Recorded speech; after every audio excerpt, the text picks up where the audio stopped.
यहाँ देखिए lecture number 67 है और एज वेल एज है। एज वेल एज क्या है? तो एज वेल एज एक कंजंक्शन है और इट मीन्स होता है, इसका मतलब होता है एंड। एंड मीन्स और होता है, एंड मीन्स होता है तथा। लेकिन एज वेल एज का सेंस अगर निकाला जाए तो इसका मतलब होता है साथ ही साथ, है ना, साथ ही साथ, ये होता है आपका। एज वेल एज का अगर एक्चुअल में सेंस निकलता है, ये तथा वाला तो निकलता ही है, ये साथ ही साथ निकलता है। जैसे मैं कहूं तुम मूर्ख तो हो ही, साथ ही साथ कायर भी हो, है ना। जैसे देखिए तुम मूर्ख हो ही, मूर्ख हो, और अब देखिए यहां पर ध्यान देना, और साथ ही साथ, साथ ही साथ कायर भी हो, कायर भी हो। अब यहां पर देखिए और भी लगा है, साथ ही साथ भी लगा है, दोनों लगा है। ये कैसे बनेगा? तो देखो तुम मूर्ख हो, इसका मतलब मूर्ख के साथ साथ कायर भी हो, तो आप सिंपली बना सकते हो यू आर फूलिश, है ना, you are fool, you are stupid, है ना, यू आर फूल। अब यहाँ पर चूंकि मूर्ख नाउन है तो आ लगा दो, ग्रामेटिकली में चले जाओगे तो थोड़ा सी, यू आर अ फूल, आप मूर्ख तो हो ही, साथ ही साथ एज वेल एज, साथ ही साथ कायर भी हो, तो एज वेल एज आ कवर्ड, साथ ही साथ कायर डरपोक भी हो, ये चीज है आपका, समझ में है। और दूसरा, तुम मूर्ख ही नहीं हो बल्कि कायर भी हो, इसको ऐसे भी तो सेंस निकाला जा सकता है। देखिए तुम मूर्ख ही नहीं हो बल्कि कायर भी हो, कायर भी हो। तो इसके लिए जो होता है नॉट ओनली बट आल्सो का यूज किया जाता है। ये कंजंक्शन है आपका, नॉट ओनली बट आल्सो आता है यहां पर, नॉट ओनली बट आल्सो। तुम मूर्ख ही नहीं हो बल्कि कायर भी हो, तो मतलब यू आर नॉट ओनली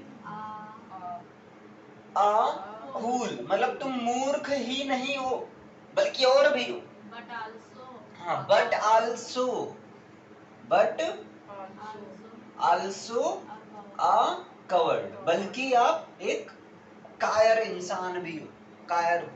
तो देखो एक ही सेंटेंस को दो तरीके से बनाया जा सकता है, लेकिन अगर आप इस तरीके से बोल रहे हो इसका मतलब आप फोकस कर रहे हो बहुत ज्यादा उसको, जो जैसे मैं कहूं तुम गधे ही नहीं हो, गधे के बच्चे भी हो, है ना, ये चीज, you are not only donkey but also a kid of donkey, ये चीज है। क्लियर? इसका मतलब हम गुस्से में थोड़ा एम्फेसाइज करते हो, और यहां पर नॉर्मली कहा जा रहा है तुम मूर्ख हो साथ ही साथ कायर, ये एक बात को नॉर्मली कहा जबकि दोनों का सेंस वही निकल रहा है। समझ में आया? इतना क्लियर है? देखो एज वेल एज का सेंस होता है एंड और या तथा, और इसको यूज करना है साथ ही साथ के सेंस में।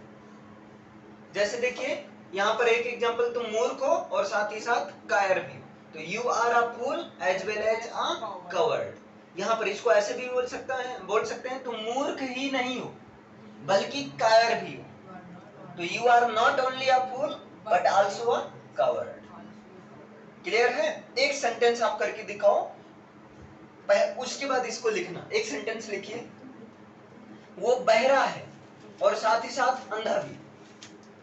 लिखिए, वो बहरा है, बहरा की इंग्लिश थीप होती है, थीप मीन्स दीप, थीप मीन्स बहरा, अरे सॉरी दीप मीन्स बहरा, और जो है अंधा की इंग्लिश होती है, पहले सेंटेंस लिखो आप लोग, वो बहरा है साथ ही साथ अंधा भी है, अंधा की इंग्लिश ब्लाइंड,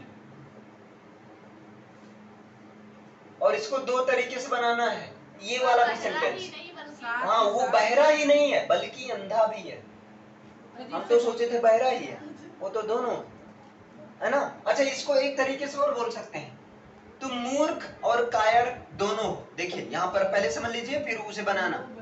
यहाँ पर देखिए, देख लो भैया, तुम मूर्ख और कायर दोनों हो।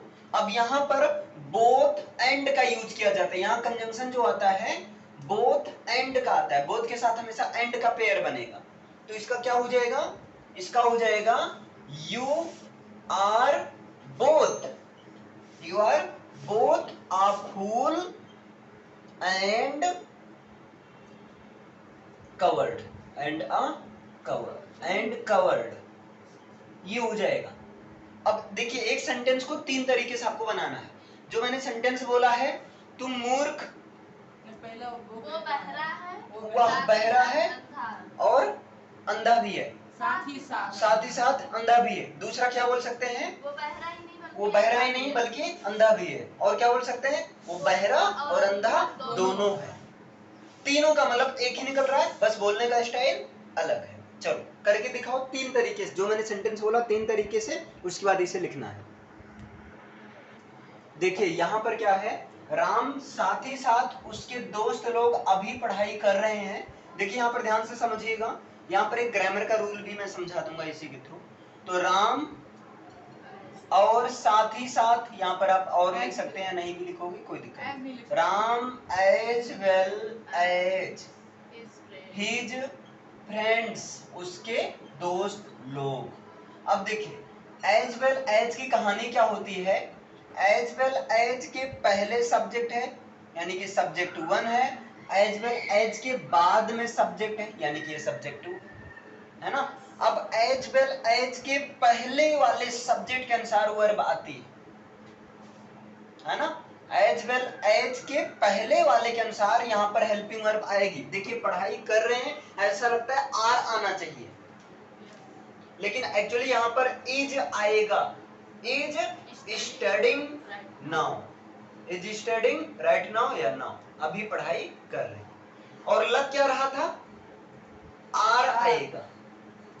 आर क्यों नहीं आया, क्योंकि यहाँ पर रूल है एज वेल एज के पहले जो सब्जेक्ट रहेगा उस, अगर वो सिंगुलर है तो इज, अगर वो प्लूरल, अगर ये सेंटेंस ऐसा होता है ना, उसके दोस्त लोग, नहीं ये थोड़ा सा उल्टा हो जाएगा, वे और साथ ही साथ उसका दोस्त रामू, वे और इधर देखिए, वे और साथ ही साथ उसका दोस्त रामू अभी पढ़ाई कर रहे हैं। तो दे एज वेल एज, है ना, उसका दोस्त रामू, उनका दोस्त रामू, तो डियर फ्रेंड रामू, उनका फ्रेंड रामू। अब यहाँ पर क्या लगेगा, आर लगेगा, है ना।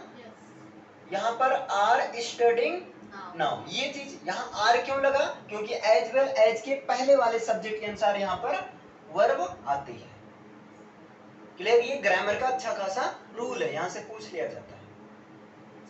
अब यहाँ वो नाचती है और गाती भी है, इसका मतलब वो नाचती है साथ ही साथ गाती भी है, तो क्या हो जाएगा, ही डांसेस एज वेल एज, ही नहीं सी करो यार, सी है ना, सी डांसेस एज वेल एज सी सिंग्स, साथ ही साथ वो गाती भी। अब देखो यहाँ पर बार बार सी कर रहे हैं, तो थोड़ा सा सेंटेंस अवॉइड, ऐसे मतलब ऑकवर्ड लग रहा है। तो she dances as well as sings, अगर सब्जेक्ट एक ही है तो कोई दिक्कत नहीं, अगर आप ऐसा बना देते हो तब भी कोई दिक्कत नहीं, ये लिखना कोई कंपलसरी नहीं है। जैसे मैं कहूं मैं पढ़ता हूं और साथ ही साथ बच्चों को पढ़ाता हूं, तो क्या हो जाएगा, I study as well as teach the children, या आई टीच द चिल्ड्रन, कोई दिक्कत नहीं। समझ में आया, मतलब ये सब्जेक्ट आप लिखो या ना लिखो